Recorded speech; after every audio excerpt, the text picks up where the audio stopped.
FMCG সেক্টরের একটা অন্যতম কোম্পানির যার নাম হচ্ছে Nestle India limited. Nestle India লিমিটেডের হচ্ছে কোয়ার্টার 1-এর রেজাল্ট আউট হয়ে গেছে। কোয়ার্টার 1-এর রেজাল্টের পারফরমেন্স কী টাইপের দিয়েছে নেসলে ইন্ডিয়া, সেটাকে নিয়ে আমরা অ্যানালিসিস করব। তার আগে আমরা কোম্পানিটার হচ্ছে চার্ট প্যাটার্নটাকে নিয়ে অ্যানালিসিস করব। দেখব যে শেয়ার হোল্ডারদের কতটা রিটার্ন জেনারেট করেছে বা ওয়েলথ ক্রিয়েট করে দিয়েছে, সেটাকে নিয়ে আগে আমরা ফার্স্ট অ্যানালিসিস করব। আফটার দ্যাট হচ্ছে আমরা কোম্পানিটার হচ্ছে কোয়ার্টার 1-এর রেজাল্টের পারফরমেন্স কী টাইপের দিয়েছে সেটাকে নিয়ে অ্যানালিসিস করব। তো কোম্পানিটা এফএমসিজি সেক্টরের একটা অন্যতম কোম্পানি এবং নিফটি 50-র কিন্তু একটা স্টক, এইটুখানি মাথায় রাখবেন। তো কোম্পানিটা এখন ট্রেড করছে 2470 টাকা 80 পয়সায় এখন ট্রেড করছে। আমরা যদি চলে যাই কোম্পানিটার মার্কেট ক্যাপিটালাইজ হচ্ছে অ্যাপ্রক্স 2.5 লাখ কোটি টাকার মার্কেট ক্যাপিটালাইজ, অর্থাৎ এই কোম্পানিটাকে আমরা ব্লু চিপ লার্জ ক্যাপ টাইপের কোম্পানি হিসাবে কনসিডার করতেই পারি। তো কোম্পানিটার আমরা যদি 52 উইক হাই দেখি কত আছে, 2769 টাকা 30 পয়সা হচ্ছে 52 উইক হাই, এবং কোম্পানিটার আমরা যদি 52 উইক লো দেখি 2145 টাকা 52 উইক লো। তো কোম্পানিটার আমরা যদি একদিনের পারফরমেন্সে যাই 0.5% মতন নেগেটিভ রিটার্ন জেনারেট করেছে একদিনে। 5 দিনে কীরকম পারফরমেন্স করেছে 4.5% মতন নেগেটিভ রিটার্ন জেনারেট করেছে 5 দিনে। 1 মাসের পারফরমেন্স দিয়েছে 4% মতন নেগেটিভ রিটার্ন জেনারেট করেছে 1 মাসে। 6 মাসের পারফরমেন্স দিয়েছে 1% মতন নেগেটিভ রিটার্ন জেনারেট করেছে 6 মাসে। 1 জানুয়ারি থেকে পারফরমেন্স করেছে 10% মতন নেগেটিভ রিটার্ন জেনারেট করেছে 1 জানুয়ারি থেকে। আমরা যদি চলে যাই 1 বছরে, তো 1 বছরে পারফরমেন্স দিয়েছে কত 10% মতন পজিটিভ রিটার্ন জেনারেট করেছে 1 বছরে।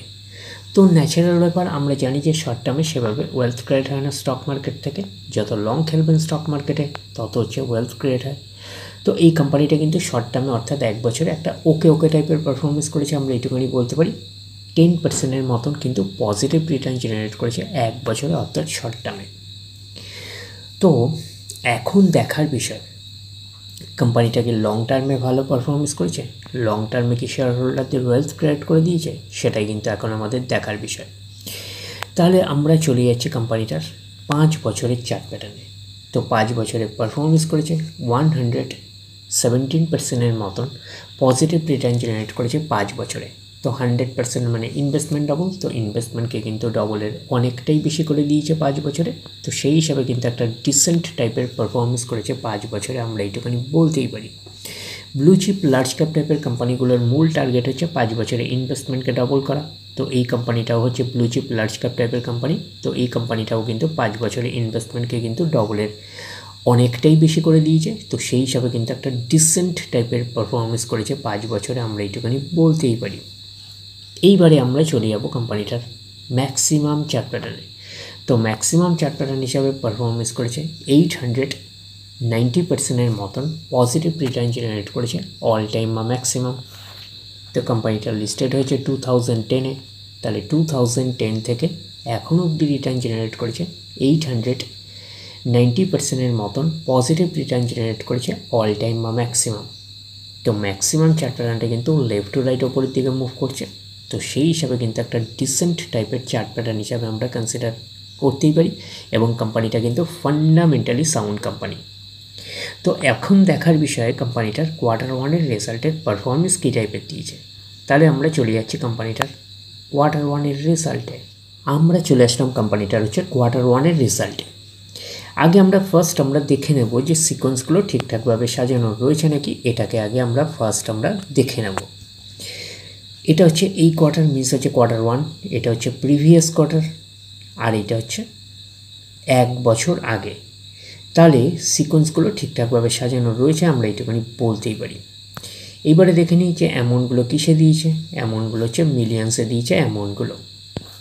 এইবারে আমরা চলে যাব কোম্পানিটার টোটাল ইনকামে। তো টোটাল ইনকামে যাওয়ার আগে আমরা কি করব, একটু লার্জ করে নিয়ে অ্যাডজাস্ট করে নেব, তাহলে আপনাদের কাছে ব্যাপারটা আরও ভিজিবল হবে। তো এইবারে আমরা চলে যাচ্ছি কোম্পানিটার টোটাল ইনকামে। তাহলে কি পাচ্ছি, এই কোয়ার্টার মিনস হচ্ছে কোয়ার্টার 1-এ কত আছে 48,530, প্রিভিয়াস কোয়ার্টারে ছিল 52,943 এবং এক বছর আগে ছিল 46,824।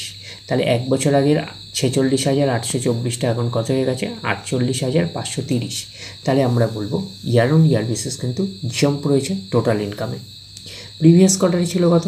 52,943, সেটা হয়ে গেল এই কোয়ার্টার, মিনস হচ্ছে কোয়ার্টার ওয়ানে হয়ে গেল 48,530।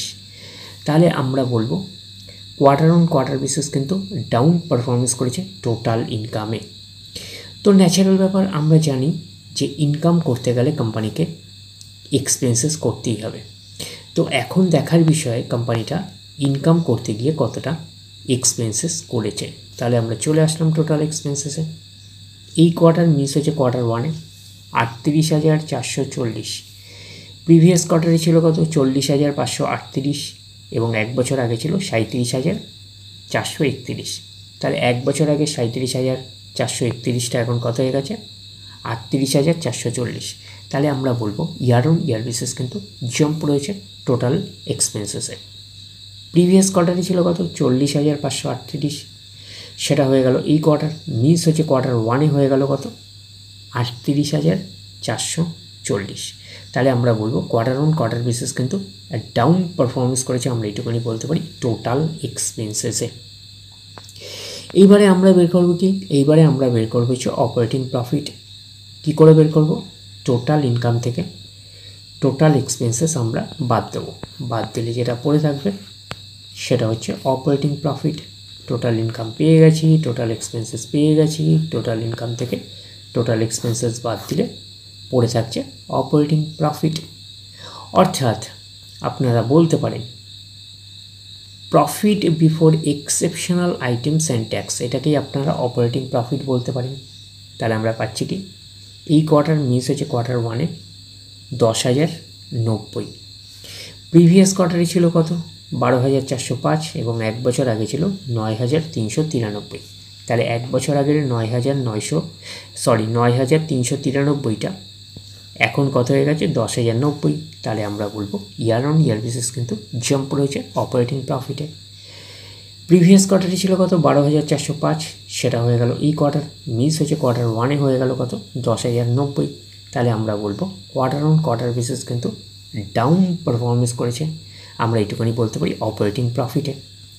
তো অপারেটিং প্রফিটটাই নিশ্চয়ই কোম্পানির মেন প্রফিট নয়। তারপরে বিভিন্ন অ্যাডজাস্টমেন্ট থাকলে সেগুলো প্লাস মাইনাস হবে।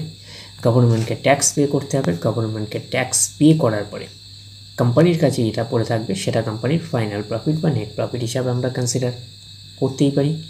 প্রফিট ফর দ্য পিরিয়ড, এটাকেই নেট প্রফিট বলতে পারি, এটাকেই আমরা ফাইনাল প্রফিট বলতে পারি।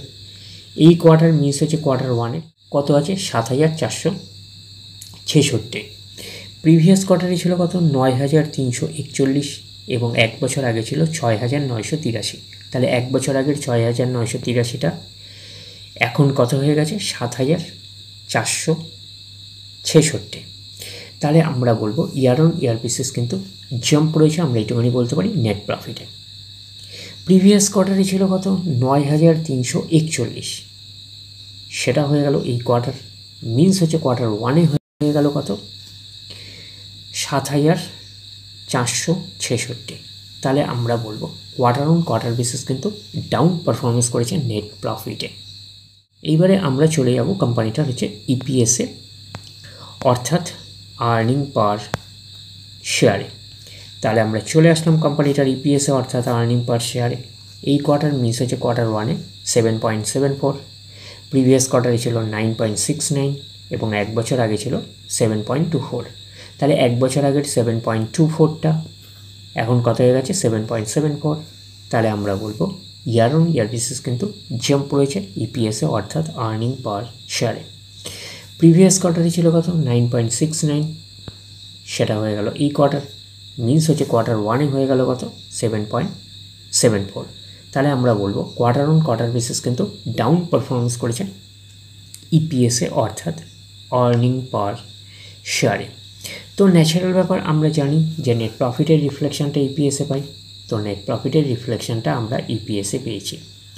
তো ওভারঅল কনক্লুশন হিসাবে কী দাঁড়ালো? ওভারঅল কনক্লুশনে আমরা নেট প্রফিটে কী পেলাম? Year on year basis jump রয়েছে, but quarter on quarter basis কিন্তু ডাউন পারফরমেন্স করেছে নেট প্রফিটে। তাহলে আমরা ওভারঅল বলতে পারি যে নেসলে ইন্ডিয়া লিমিটেডের হচ্ছে কোয়ার্টার ওয়ানের রেজাল্ট আমরা এইটুকুনি বলতে পারি একটা ওকে টাইপের পারফরমেন্স করেছে, আমরা কিন্তু এইটুখানি বলতেই পারি। তাহলে ওভারঅল ভিউটা আপনাদের কাছে ক্লিয়ার। তাহলে এই অবধি, নেক্সট ভিডিওতে আবার আপনাদের সাথে আমার দেখা হচ্ছে। ধন্যবাদ।